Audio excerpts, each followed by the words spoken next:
Hello tout le monde, what's poppin'? Comment allez-vous aujourd'hui? J'espère que tout le monde va bien, que vous avez la patate, la pêche, la forme et bienvenue sur ma chaîne merveilleuse. Et dans cette petite vidéo du jour, on va s'intéresser à ce que tu peux dire lorsque tu fais des erreurs. Étant donné qu'on est des êtres humains et que par conséquent on est des êtres imparfaits, on est donc amené à faire des erreurs volontaires ou involontaires. Donc on va voir ensemble un ensemble d'expressions, d'interjections que tu vas pouvoir utiliser lorsqu'une erreur est commise, lorsque les choses ne tournent pas rond ou lorsque les choses tournent mal. Mais avant de commencer, bien entendu, n'oublie pas de t'abonner à cette chaîne merveilleuse, d'utiliser la section commentaires si tu as des questions qui te turlupinent et bien sûr, pense à lâcher un petit pouce bleu. So let's not waste any more time and let's do this. Donc les mots et expressions qu'on va passer en revue aujourd'hui font plutôt partie du langage informel et plus précisément de l'argot qui se traduit en anglais par slang. Pour information, je te rappelle que l'argot c'est le langage qui est utilisé tous les jours. Donc si tu veux progresser en anglais, tu ne peux pas faire l'impasse sur l'argot. You know what I'm saying? Donc lorsque tu fais une connerie, en anglais tu as plusieurs possibilités de l'exprimer de façon cool. C'est justement à ça que sert l'argot. Tu pourras dire par exemple « I mucked it up ». I mucked it up, qui se traduirait par j'ai foiré. Une autre alternative fréquemment utilisée sera I messed up. No, but I think I messed it up really bad. Tu pourras dire également I screwed up. But I screwed it up. I screwed it up. Et une autre alternative qui est souvent utilisée dans les films ou les séries sera I fucked up. Fucked up! I fucked up so bad! Du coup, toutes ces expressions sont utilisées lorsque tu as fait une erreur ou lorsque quelque chose de négatif s'est produit. Tu pourrais dire par exemple « I screwed up my Spanish test ». J'ai foiré mon évaluation d'espagnol. Sous-entendu, tu es bon en anglais parce que tu suis cette chaîne merveilleuse. Tu peux dire aussi « I fucked up my bike ». Genre, j'ai éclaté mon vélo ou peut-être tu as eu un accident, quelqu'un t'a tamponné ou autre chose. Sorry if I fucked up your life.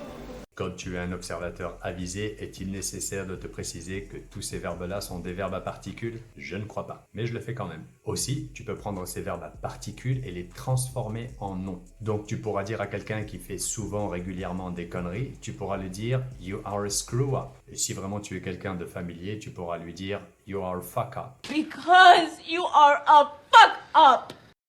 Donc c'est vraiment pour dire à quelqu'un que c'est un raté en fait. You're a fuck up. Maintenant, on va voir différentes options qui te permettent d'exprimer la surprise lorsque tu fais une erreur justement. Tu as bien évidemment la formule très connue Oh my God qui se traduit par Oh mon Dieu et qui a d'ailleurs son propre acronyme OMG, OMG. Donc cette formule-là est plutôt utilisée par les croyants. Justement pour ceux qui se sentent offensés par ce type de formule, ils vont plutôt utiliser une des deux alternatives suivantes. La première sera Oh my goodness et la seconde sera Oh my gosh. Oh my goodness!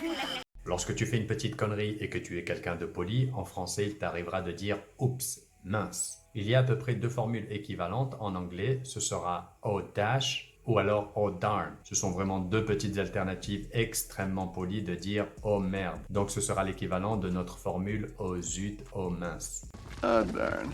Lorsque tu fais une connerie en français que tu trouves relativement grave, tu vas souvent utiliser la formule « ça craint ». Cette formule, elle existe en anglais et ce sera « that sucks ». Littéralement, « ça suce Stomach disease.